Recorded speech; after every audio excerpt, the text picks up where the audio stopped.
Curvature tool, default shortcut shift tilde. কিবোর্ডে number 1 এর পাশে পেয়ে যাবেন এই টেলডা বাটন। কার্ভেচার টুল বানানোই হয়েছে কার্ভ বা বাঁকানো টাইপের ডিজাইন করার জন্য।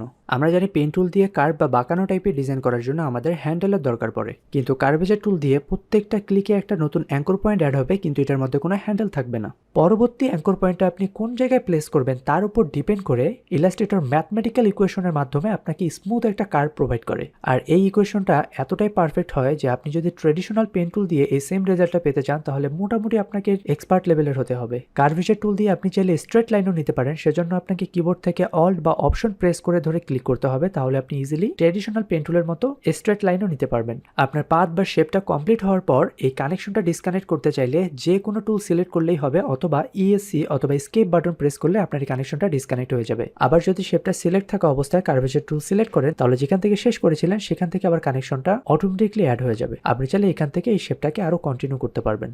কিবোর্ড থেকে অল্ট বা অপশন প্রেস করে ক্লিক করলে রানিং রিলেশনটা ব্রেক হবে এবং আপনি নতুন একটা ডিরেকশনে মুভ করতে পারবেন এবং একটা শার্প এজ তৈরি করতে পারবেন। ফর এক্সাম্পল, মনে করেন আমাদের একটা হার্ট বা লাভ শেপ তৈরি করতে হবে। সেক্ষেত্রে আমি যদি নর্মালি যাই তাহলে দেখেন এই জায়গাটা কার্ভ হয়ে গেছে, কিন্তু আমাদের এই জায়গাটা কার্ভ হলে চলবে না, আমাদের এখানে একটা শার্প এজ তৈরি করতে হবে। সো আমি ব্যাকে গিয়ে এবার যদি কিবোর্ড থেকে অল্ট বা অপশন প্রেস করে এখানে একটা ক্লিক করি তাহলে দেখেন রানিং রিলেশনটা ব্রেক হয়ে গেছে এবং আমরা সম্পূর্ণ নতুন একটা ডিরেকশনে এবার মুভ করতে পারছি এবং এখানে আমাদের একটা শার্প বা ধারালো এজ তৈরি হয়েছে। কার্ভেচার টুল দিয়ে তৈরি করা হয়নি এমন যে কোনো শেপকেই আপনি এই কার্ভেচার টুল দিয়ে এডিট করতে পারবেন। ফর এক্সাম্পল, আমি রেক্টেঙ্গেল টুল দিয়ে একটা রেক্টেঙ্গেল নিলাম, এটাকেও আপনি পরবর্তীতে কার্ভেচার টুল দিয়ে এই পয়েন্টগুলো অ্যাডজাস্ট করতে পারবেন এবং যে কোনো পাথকে কার্ভ করতে পারবেন। আপনি চাইলে যে কোনো শেপের পাথের মধ্যে কার্ভেচার টুল দিয়ে একবার ক্লিক করে একটা অ্যাঙ্কর পয়েন্ট বা পয়েন্ট অ্যাড করতে পারবেন। আবার কার্ভেচার টুল দিয়ে সেটাকে সিলেক্ট করে কিবোর্ড থেকে ব্যাক স্পেস অথবা ডিলিট বাটন দিয়ে সেটাকে ডিলিটও করতে পারবেন।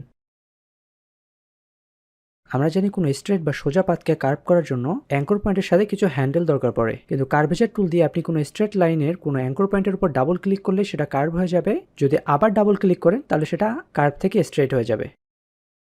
ফর এক্সাম্পল, এখানে একটা কার্ভ শেপ রয়েছে, কোনো অ্যাঙ্কর পয়েন্টের কার্ভটা যদি আমরা রিমুভ করতে চাই, আমরা স্ট্রেট বা শার্প একটা এজ চাই, সেক্ষেত্রে আমি জাস্ট কার্ভেচার টুল দিয়ে সেই অ্যাঙ্কর পয়েন্টের উপর ডাবল ক্লিক করলে সেটা স্ট্রেট হয়ে যাবে বা কার্ভ রিমুভ হয়ে যাবে। এবার দেখাবো কার্ভেচার টুলের বেস্ট প্র্যাকটিস, যেটা আমি পার্সোনালি ফলো করি। যে কোনো কার্ভ শেপ বানানোর আগে আমি স্ট্রেট লাইন বানিয়ে নিই এবং পরবর্তীতে সেটাকে কার্ভ করি। ফর এক্সাম্পল, আমি যদি এই টুইটারের আইকনটা আপনাদের বানিয়ে দেখাই, আমি কিবোর্ড থেকে অল্ট বা অপশন প্রেস করে প্রত্যেকটা পয়েন্ট টু পয়েন্ট আগে স্ট্রেট লাইন বানিয়ে নিব এবং সবার শেষে, অর্থাৎ যেখান থেকে শুরু করেছিলাম সেখানে গিয়ে শেষ করার সময় আমাকে অল্ট বা অপশন ছাড়াই ক্লিক করতে হবে। এবার কার্ভেচার টুল দিয়ে ড্র্যাগ করে এই স্ট্রেট লাইনগুলোকে আমি আমার ইচ্ছা মতো কার্ভ করে নিব এবং আমি চাইলে অ্যাঙ্কর পয়েন্টের পজিশনটাও চেঞ্জ করতে পারি, অর্থাৎ এই পাথের কোন জায়গায় অ্যাঙ্কর পয়েন্টটা হবে সেটাও আমি ড্র্যাগ করে চেঞ্জ করতে পারি। আমি চাইলে এখানেও রাখতে পারি, আবার চাইলে এখানেও রাখতে পারি। এক এক জায়গায় রাখলে কার্ভটা এক এক রকম হবে, কারণ আমরা অলরেডি জানি কার্ভেচার টুলের পয়েন্টগুলোর সাথে কোনো হ্যান্ডেল থাকে না। পয়েন্টগুলোর ডিস্টেন্স এবং পজিশনের উপর ডিপেন্ড করে কতটুকু কার্ভ হবে সেটা নির্ণয় হয়। শুনতে আসলে যতটা কমপ্লেক্স মনে হচ্ছে, বাস্তবে বিষয়টা আসলে ততটাই সহজ।